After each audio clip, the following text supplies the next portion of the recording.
शिवजयंतीचे औचित्य साधून यंदा प्रथमच शिवधैर्य युवा प्रतिष्ठानतर्फे रविवारी भवानीपेठ डोरगल्ली येथील संत हरळ्या मागासवर्गीय सेवाभावी बहुउद्देशीय मंडळाच्या सभागृहात भव्य रक्तदान शिबिर संपन्न झाले। या शिबिरात सोलापूर रक्तपेढीचे सौजन्य लाभले। सदर शिबिरात 101 रक्तदात्यांनी आपले राष्ट्रीय कर्तव्य बजावले।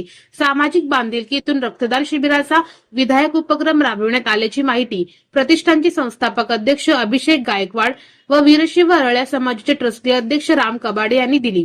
शिवधैर्य प्रतिष्ठानतर्फे यंदाही रक्तदानाचा आयोजित केलेला आहे। तरी आमचं टार्गेट आहे 100 पर्यंत न्यायचं रक्तदान टार्गेट पूर्ण करण्याची सगळ्यांची पोरांची इच्छा आहे। रक्ताचा तुटता असल्यामुळे त्यामुळे ठेवण्यात आलेला आहे। तरी सगळ्यांनी जबाबदारी घेतलेली रक्तदान खूप सुंदर उपक्रम आहे। हा संपूर्ण देशामध्ये सध्या रक्ताचा तुटवडा आहे। तर ही जी काही जयंती उत्सव आहे ही रक्तदान देऊन तर ते शिवरायांना खऱ्या समर्पित केल्यासारखे आहे। कारण शिवराय आणि शिवरायांच्या मावळांनी आपल्या या महाराष्ट्राला रक्त दिलं। तर आपण हे सर्वांनी या गरजू रक्तवंतांना जे काय गरज लागते रक्त लागते तर त्यांना रक्त दिलं तर त्याची योग्य कामी लागते।